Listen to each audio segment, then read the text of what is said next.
everyone. So welcome to my YouTube channel Learn with Bhavna. So today we will discuss about the properties of ethanol, ester and ether.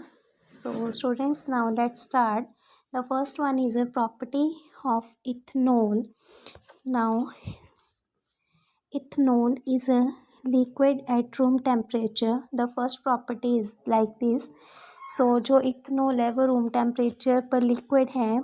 Second one is ethanol is commonly called alcohol. Ethanol को alcohol भी बोला जाता है. Alcohol का meaning होता है, हिंदी में हम इसे शराब बोलते हैं. And is the active ingredient of all alcoholic drinks. और ये एक्टिव इंग्रेडिएंट है जो इथेनॉल है.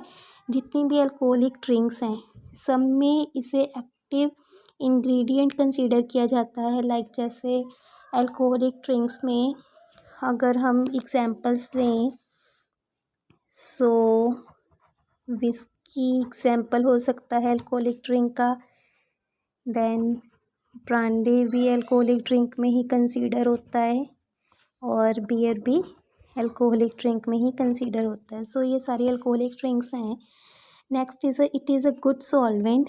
It is also used in medicine. ये एक गुड सॉल्वेंट है और इसे मेडिसिन्स में यूज़ किया जाता है, such as a tincture iodine, cough syrups and many tonics. Tincture iodine is a solvent in alcoholics and water, while the solute is iodine. And tincture iodine, it is an antiseptic used in a disinfectant in the wounds. So next cough syrups में use होता है और many tonics में ethanol को हम use करते हैं उसके सॉल्वेशन फॉर्म में. Ethanol is also soluble in water के साथ ये सॉलेबल है. And in all properties, like जब हम +1 में केमिस्ट्री पढ़ते हैं, ऑर्गेनिक केमिस्ट्री, वहाँ पर इसमें बच्चे हाइड्रोजन बॉन्डिंग्स को ब्रेकिंग दिखाई जाती है कि जब आप अल्कोहल को वाटर में मिक्स करते हो तो जो उसमें हाइड्रोजन बॉन्ड्स होते हैं वो कैसे ब्रेक होते हैं. Fifth is a long term consumption of alcohol leads to health problem. अगर अल्कोहल को लॉन्ग टर्म में कंज्यूम किया जाए तो उससे कई हेल्थ प्रॉब्लम्स हो सकती हैं. सो ये इम्पॉर्टेंट है 5 points. Next one is a reaction of ethanol. Ethanol की रिएक्शन करनी है. Reaction with sodium. अगर हम इसे सोडियम से रिएक्ट करें इथेनॉल को, CH3 CH2OH, this is a ethanol. So यहाँ पर रिएक्टेंट हैं और ये प्रोडक्ट्स क्या फॉर्म होंगे, 2CH3 CH2O Na positive plus hydrogen. So alcohol react with the sodium leading to the evolution of hydrogen.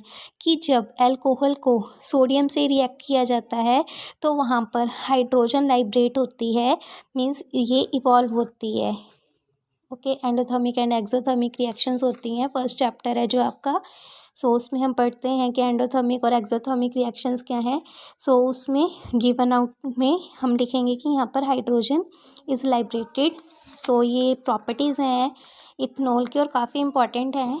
So students, आप इन्हें बहुत अच्छे से लर्न कर लेना. Next is Easter.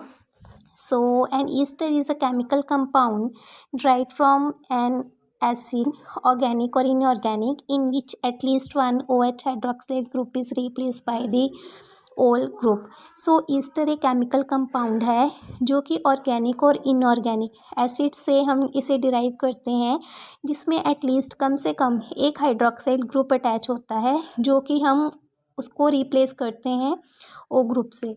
सो इसे अंडरस्टैंड करते हैं कि एग्जाम्पल के थ्रू. सो यहाँ पर RC+OH है. तो बेटा यहाँ पर जो H है ना, हम इसको रिप्लेस कर देंगे यहाँ पर R से. सो ये क्या कंप्लीट हो जाएगा, RC+OOR. सो यहाँ पर ब्रेकिंग होगी इस R की. सो जो ये ब्रेकिंग होगी इसे हम एल्काइल बोलते हैं. सो इसका जो नेम हो जाएगा वो हो जाएगा एल्केनोएट. सो इसको एग्जाम्पल के थ्रू अंडरस्टैंड करते हैं. फर्स्ट एग्जाम्पल है CH3 C+O CH3. सो CH3 C+O CH3. सो यहाँ पर हमने R की ब्रेकिंग करनी है.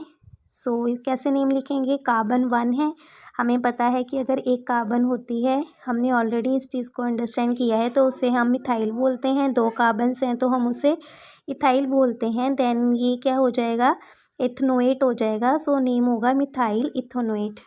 Next example is CH3 C++O CH2 CH3। So students यहाँ पर बच्चे आप ये ध्यान रखना कि ये जो नेमिंग है, लाइक आपने यहाँ पर मेंशन करना है carbon 1, carbon 2, carbon 1 and carbon 2। सो इसके नेम को हम ऐसे पढ़ेंगे, लाइक जैसे 2 यहाँ पर 2 कार्बन्स आ गई तो 2 कार्बन्स को हम इथाइल बोलते हैं। देन इथाइल एथनोएट इसका नेम हो जाएगा proper. Next one is C++OH C यहाँ पर भी C है, CH3 C5C6। सो स्टूडेंट्स यहाँ पर बच्चे 2 फंक्शनल ग्रुप्स अटैच हैं, तो हमने फंक्शनल ग्रुप को प्रेफरेंस देनी है ट्रिपल बॉन्डिंग, डबल बॉन्डिंग और सब्स्टिट्यूशन के according.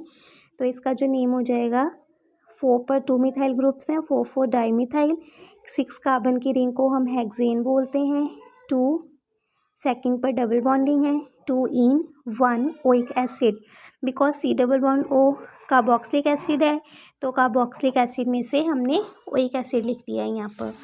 So next one is next example is this one is C++OH C triple bonding then C। So numbering करते हैं, कार्बन 1 2 3 4 5। सो 5 कार्बन्स को बोलते हैं पेंट, 4 पर ट्रिपल बॉन्डिंग है आइन, 4 आइन, 1 पर ओइक एसिड है इथनॉल, लाइक अल्कोहलिक C++OH है, तो फंक्शनल ग्रुप यहाँ पर अटैच्ड है, ओल एल्डिहाइड लगा हुआ है, सॉरी स्टूडेंट्स अल्कोहल नहीं है यहाँ पर, एल्डिहाइड है।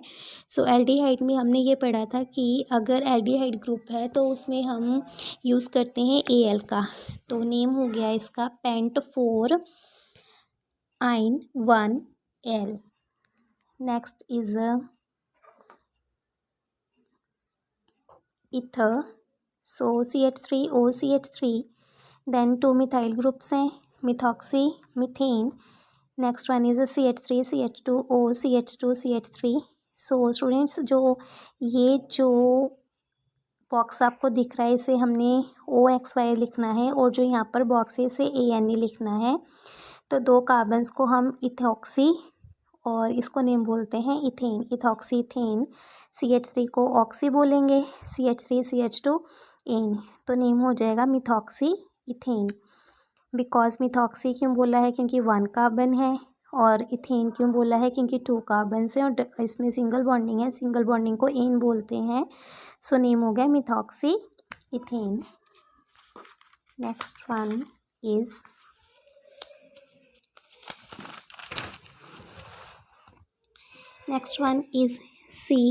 CH3O CH3।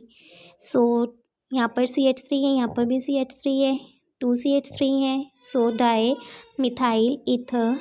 Next is CH3 CH2O CH3। So इसका नेम क्या होगा, इथाइल मिथाइल ईथर, बिकॉज एक कार्बन और 1 कार्बन और 2 कार्बन के अकॉर्डिंग हम इसका नेम रखते हैं। Next is ester. सो ये एस्टर है, ESTER एस्टर। एस्टर का फर्स्ट एग्जांपल है CH3 C++O CH3। यहाँ पर ना आपको एक चीज़ कॉमन दिखेगी, सब में ही ना C++OH है। तो नेक्स्ट बच्चे CH3 C++O C2H5, देन हमने लिखना है इसे C++O C2 CH3 C++O C2H5।